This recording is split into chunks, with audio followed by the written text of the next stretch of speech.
Hello mga guys. Ito na ako mga guys. May hapon sa inyo lahat.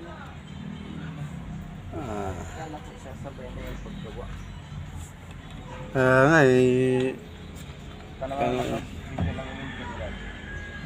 Wala pa yata huling radyata eh. Ang ganda sana yun. Sasabay na lang natin paggawa. Para kuwan tapos na.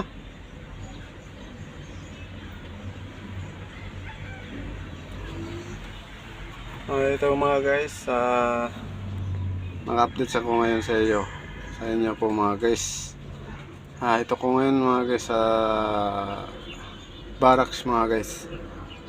Itong sasakyan mga guys nga ayos ko mga guys. Ayan mga guys. Ayan yung mga guys. Tapos na to mga guys. Ang kung ko lang mga guys yung magwi-welding lang ito mga guys para matapos-tapos na. Wala na akong gagawin mga guys. Tapos na gagawin ito mga guys. Babiyahin na itong truck mga guys. Dito ako pala ngayon sa Halayhay mga guys. Tansalayhay. Kung sino po nanonood mga guys ay subscribe no, so subscribe naman na pagpindot ang notification bell at sana po huwag kayong mag-skip at huwag kayong magsasawal pa manonood ng video ko. At ito pasensya po mga guys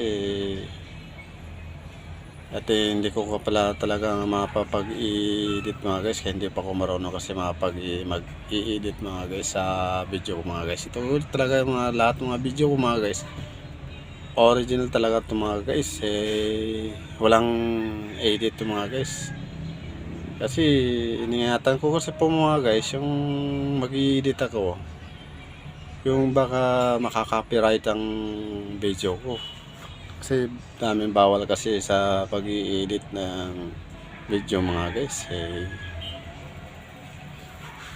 baka ma-restricted pa yung video ko mga guys. Saka ito mga guys hanggang dito na lang ako po mga guys. Sa sunod kong video mga guys update na lang ako sa inyo yung kapag magtapos ko na welding mga guys. So accomplishment ko na to mga guys yung sasakyan mga guys lahat ng mga sir. At ito mga guys yung mga tutorial ko sa inyo mga guys kung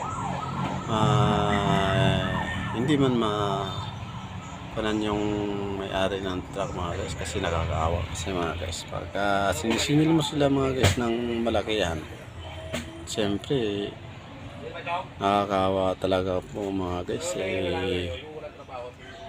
sa kon lang po sa mekaniko lang po daan mga guys pag-aayos mga guys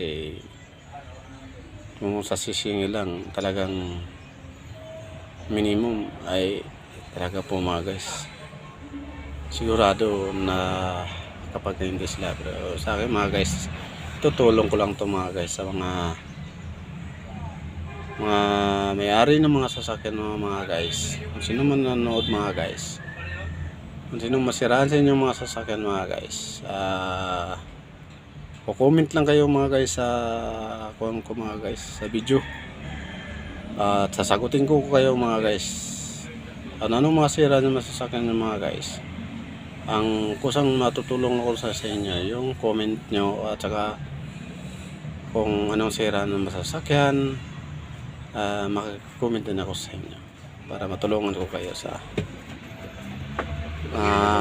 hindi mabigatan ng kayo sa mga pisa mga guys kasi mga guys pag ang pisa sa mga sasakyan mga guys ang bigat sobrang mahal ng mga pisa kung kaya pang disponeran ko pero kung hindi na kaya talagang papalitan pala ito mga guys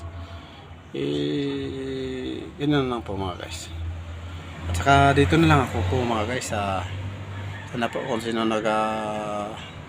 panood ng video ko po ay sana huwag kayong mag-skip para makukunan nyo ng tutorial yung po yung pag-ayos ko ng mga sasakyan po. Nga makakatulong kayo sa may-ari ng mga truck mga guys. Hanggang dito na lang po ako mga guys. Hanggang sa susunod ng video ko. At saka pakapindot na lang po ng notification bell at pakapindot ng pagka share na lang po, pagka subscribe po, at maraming salamat po. Thank you.